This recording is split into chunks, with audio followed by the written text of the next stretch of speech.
नए एवं पुराने गाना देखने और सुनने के लिए मेरे YouTube चैनल को सब्सक्राइब करें। धन्यवाद। अरे उमा, हाँ ये तुमन घर में नवा पहुना कोन हर आए? अच्छा ए मोर सागा लागे और मजली दीदी के देवर।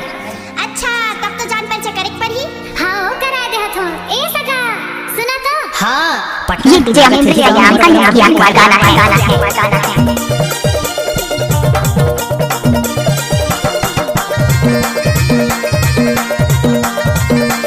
डीजे अमरेंद्र सयाम राम संजारी वाली।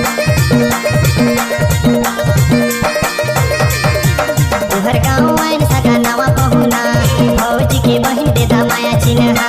तुहर गाँव आइन सगा नवा पहुना भौजी के बहिन दे दा माया चिन्हा।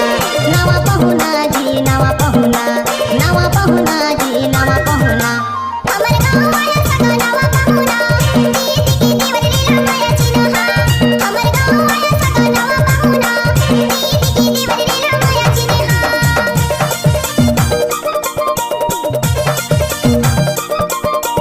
Mix by DJ Amrendra Siam.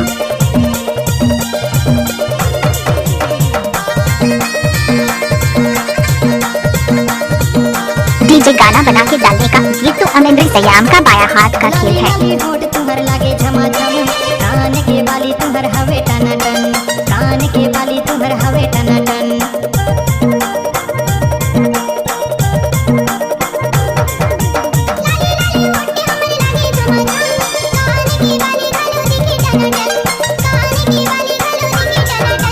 तुहर गाँव आइन सगा नवा पहुना भौजी के बहिन दे दा माया चिन्हा। हमर गाँव आया सगा नवा पहुना दीदी की देवर लीला माया चिन्हा।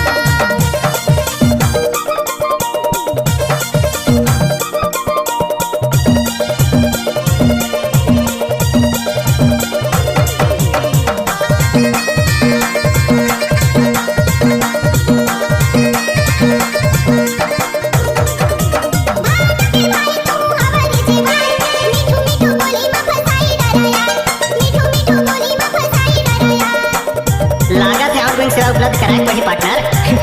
कराए दे।